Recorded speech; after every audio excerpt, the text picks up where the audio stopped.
Well, thank you for joining me. Today, I'm going to tackle a topic that has been written about, mythologized, propagandized, but really without any analytical rigor applied to this question. The question is, did the CIA peddle illicit goods during the secret war in Laos? I have to keep this video G-rated, so by the word illicit goods, I mean a word that rhymes with copium. I will often interchange the word copium with illicit goods. I'm not going to try to convince you of anything in this video. Rather, I'm going to peel the onion, lay out the data, and you can make your own determinations. I frankly have no dog in this fight. My only motivation is to be fair to the topic.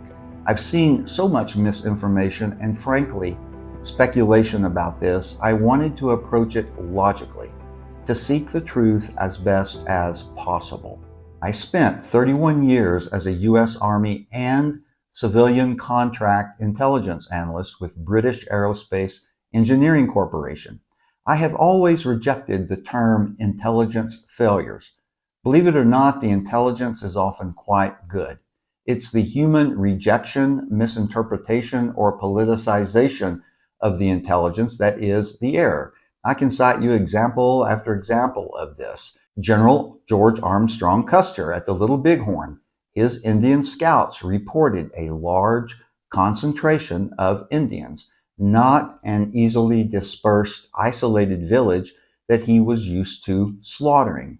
But Custer simply refused to believe the reports and operationally did not conduct a thorough reconnaissance. He got himself and his men killed. Not through faulty intelligence, he simply dismissed the intelligence. At Pearl Harbor in World War II, intelligence indicators were being received as the Japanese planes were moving towards target. But these were dismissed.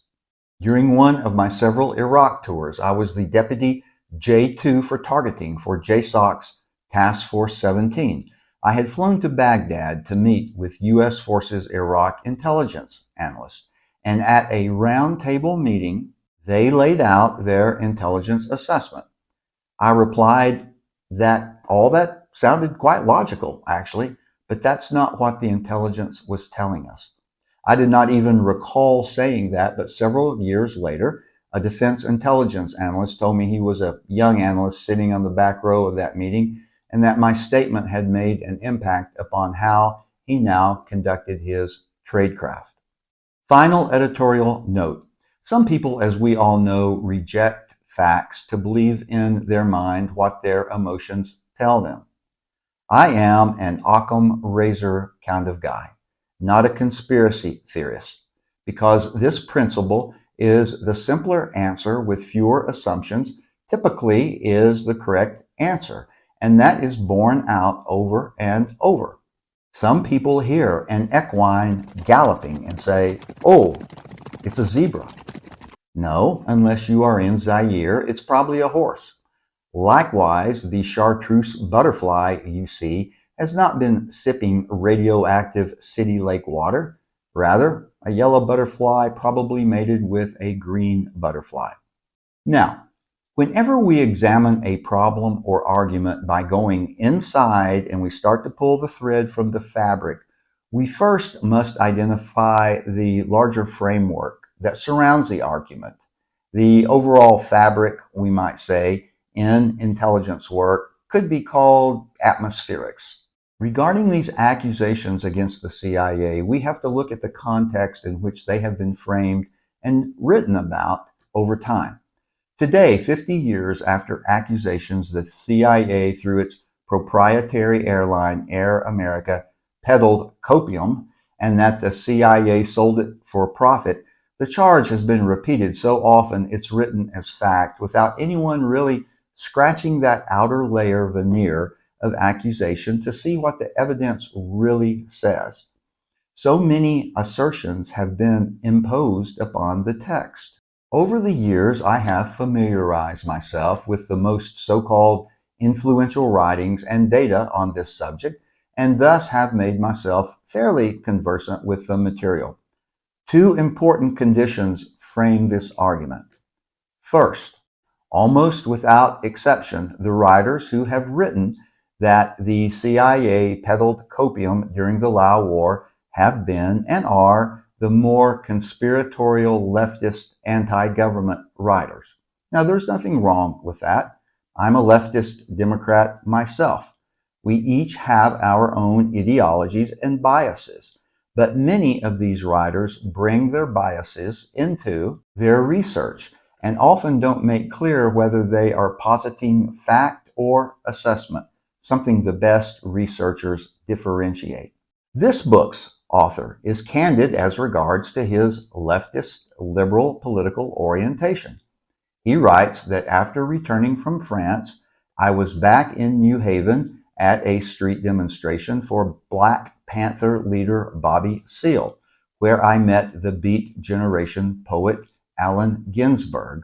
Over coffee, he spun out a dark poetic version of CIA involvement in the Southeast Asian heroin trade, one that he recorded a few months later in a wryly angry poem, CIA Dope Calypso.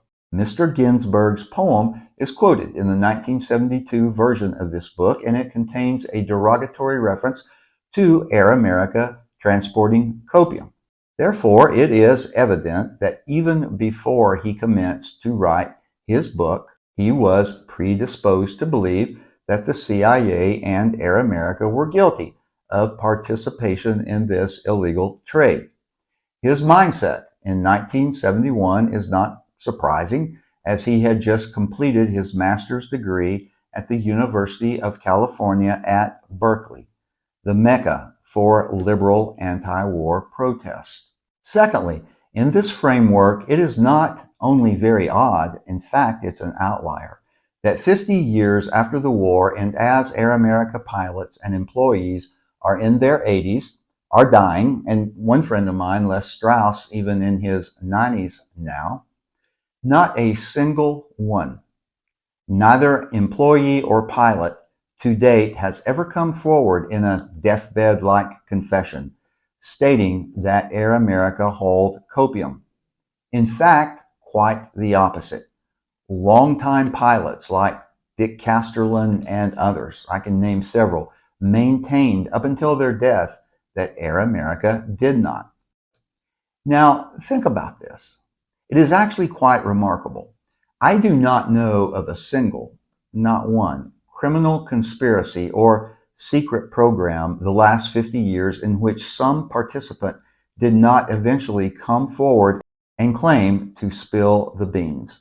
Watergate, Jimmy Hoffa disappearance, National Security Agency spying, Kennedy assassination, physicist Bob Lazar in Area 51, CIA experiments upon citizens, FBI illegal break-ins, the Pentagon Papers, the Serpico New York City police corruption, and on and on.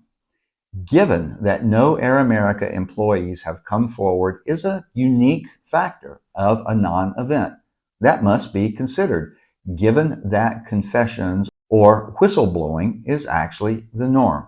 Now, one thing the bulk of evidence supports, it screams out, is that the U.S. turned a blind eye to our allies, specifically the Royal Lao military, and before that, the Kuomintang or KMT armies, to peddle copium. Unquestionably, the U.S. had determined that it could not fight this peddling and communism at the same time. Our allies peddled it, and the CIA abetted it by turning a blind eye. There's no debate, the evidence is overwhelming. Worse, in the 1950s and very early in the 1960s, the CIA's Civil Air Transport, or CAT, which was the precursor to Air America, hauled copium for a high-ranking client from northern Thailand down to Bangkok on return flights after dropping weapons and other supplies to the KMT. Any transport after 1958 was illegal, as Thailand outlawed copium that year. The CIA did not participate in the profits of this transportation. The government client simply put the cargo on the CAT aircraft, cat flew it, and the customer offloaded it and took it when it landed in Bangkok. This is quite documented, particularly in this book. While we're on this topic, not only can I find no evidence at any time that the CIA sold or peddled illicit items for profit, there was also no motive. This is important. Criminal investigators will tell you no motive, no suspect. The CIA was flush with cash. Money was never a CIA concern. It was the least of CIA worries. In fact, it wasn't even a worry. The CIA simply had no motive to sell copium. It is so important to take what authors say and go to the original sources they cite, peeling back the onion of evidence. First, Canadian Peter Dale Scott, in his American War Machine, says that both BPP and Peru were financed by drugs. That's the Thai Border Patrol Police and Thai Police Aerial Reconnaissance Unit, which were established in the 1950s, in large part by CIA officer William Lair. We shall see that, according to its American organizer, James William Bill Lair, Peru, like the KMT forces, was, in its early stage, at least partially financed by drugs. He repeats this in a separate journal article. Now, what comes to your mind when you hear that an organization is financed by drugs? Well, that these organizations are illegally dealing in drugs.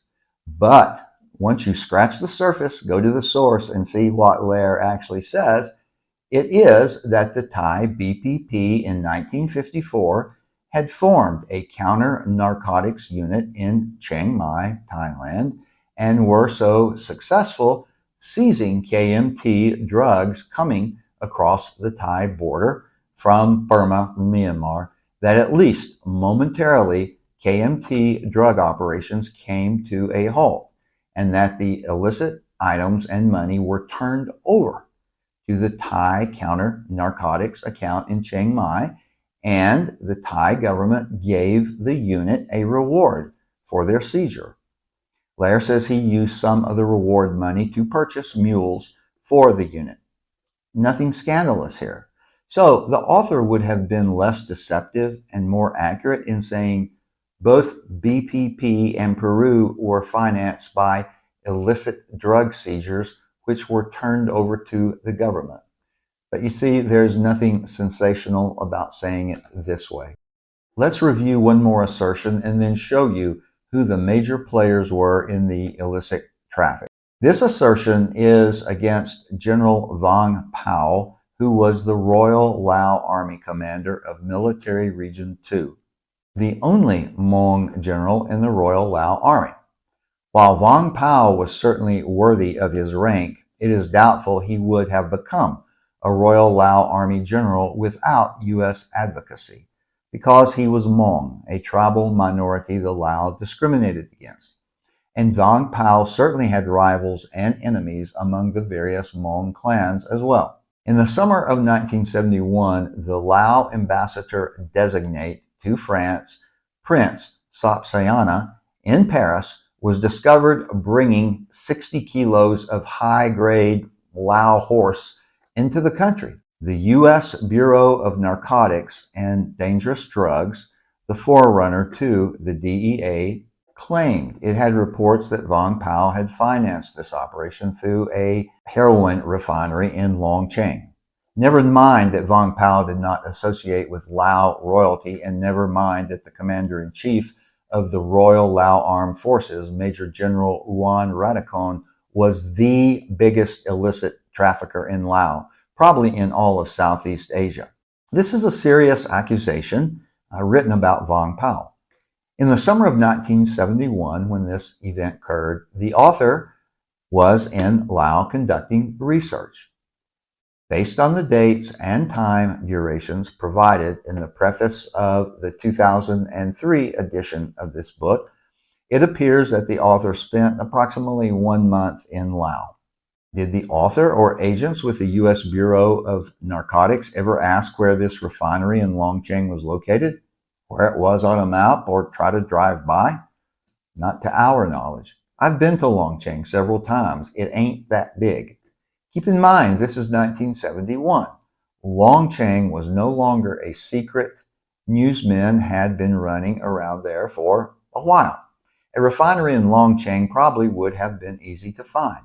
A refinery has a unique signature and would have stuck out like a sore thumb among the idle huts and hamlets of Long Tieng.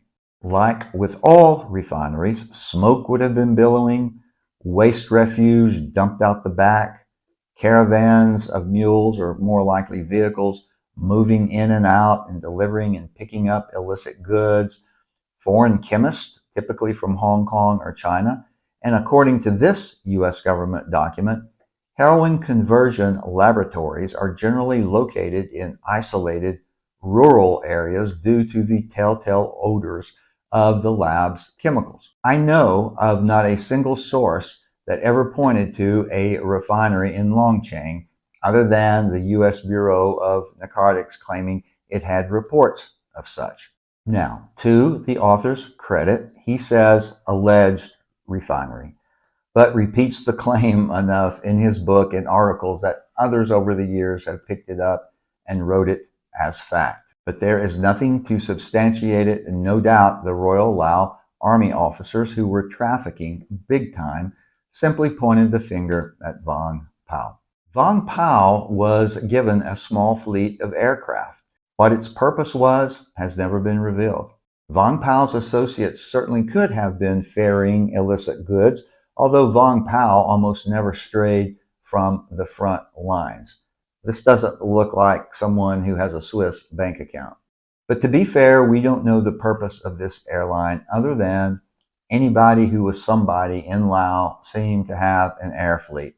For all the bluster this book generated, the author says, the CIA did not dabble in the drug trade to finance its clandestine operations, and that there can be no doubt that the CIA knew its allies were heavily involved in the traffic and did nothing to halt the trade or to prevent its aids from being abused. I agree with that. It's unconscionable and criminal. He then says, but whether the CIA actively organized the traffic is something only the agency can answer. So, no evidence. Concerning this book, according to a Seymour Hersh article in the New York Times, before publication, the CIA asked to review the manuscript, a not uncommon request, so it could respond to the allegations. The CIA General Counsel wrote the publisher, Harper & Row, stating, "It is our belief that no reputable publishing house would wish to publish such allegations without being assured that the supporting evidence was valid. If the manuscript were handed over, we believe we could demonstrate to you that a considerable number of Mr. McCoy's claims about this agency's alleged involvement are totally false and without foundation, a number are distorted beyond recognition, and none is based on convincing evidence."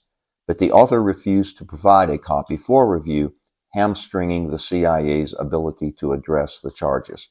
And frankly, this is a huge red flag. In academia, findings are not considered reputable until others have a chance to weigh in. So to refuse review speaks volumes about the book.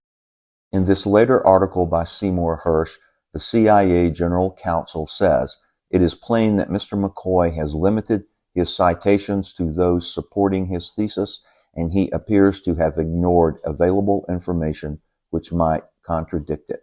The Royal Lao Army in Ouane, Rattikone copium operations are beyond scandalous. Much has been written on it.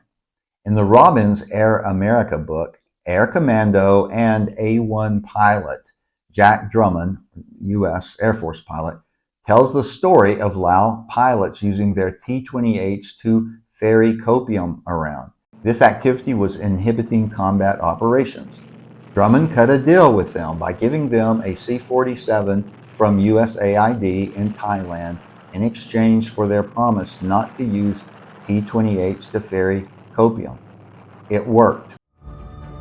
By the way, I have an interesting story on Drummond in my video Escape to Thailand. Ultimately, the CIA as an institution simply was not involved in the trade, something that the very anti-government, if you will, church committee found in the early 70s. Keep in mind, after France annexed Laos in 1893, they established copium monopolies to finance the heavy initial expense of colonial rule. The French imported tons of copium, so of course the Hmong grew it for sale. And before we have a few final words from my dear friend, legendary Air America pilot Neil Hansen, an Air America pilot named James Quigley wrote a rather cogent rebuttal to this book. I will email it to you if you send me an email. It is an important 6-page review of the book, and I think it would greatly inform your thinking on this topic. Hello, everybody. I hope you're listening to this, and we're going to discuss a myth that has always been in the background of the history of Air America, and that was the carrying and distribution of drugs. Well, Laos did not have any laws against drugs, but Air America did not have a policy of carrying them. Although when we picked up villagers up country, they could have had some in their backpacks or whatever, and we did not strip search anybody getting on the airplane. So when they came into Vientiane, they could have marketed it. But in the market, it was there, yes. And it was relatively cheap. I think $30 for a kilo of black, sticky opium, which, of course, if it made it to New York City, would have been worth quite a bit more. The main drug area, from historical perspective, was up near Ban Hui Sai, which was the northwest portion of Laos, and it bordered on Thailand and Burma. And that was where the remnants of the Kuomintang, which was General Chiang Kai-shek's army during World War II, that he abandoned in that area, and they remained in there. Now, supposedly, according to screenwriter of the movie Air America, John Askow, that they tried to film up in that area for that big movie. Well, they were scared that this guy might shoot at them, so they arranged a meeting with him, and he was enamored with the idea of a movie being shot in his area and did not request to be on camera or anything else, but gave them permission to film there.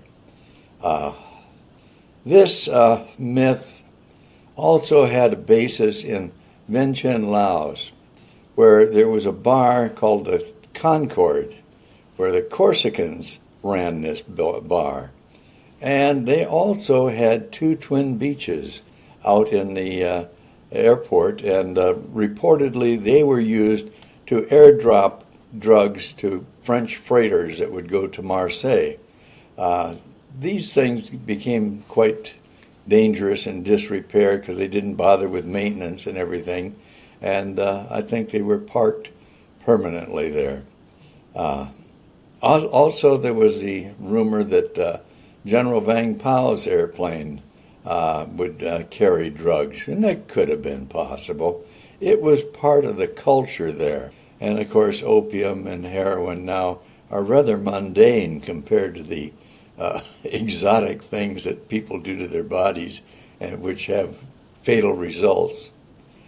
In Vientiane itself, the thing that would happen was the elderly that were infirm and like the ones you see in nursing homes here, the family would provide them with opium to let them spend their last days in a beautiful dream, which I thought was a kind thing to do.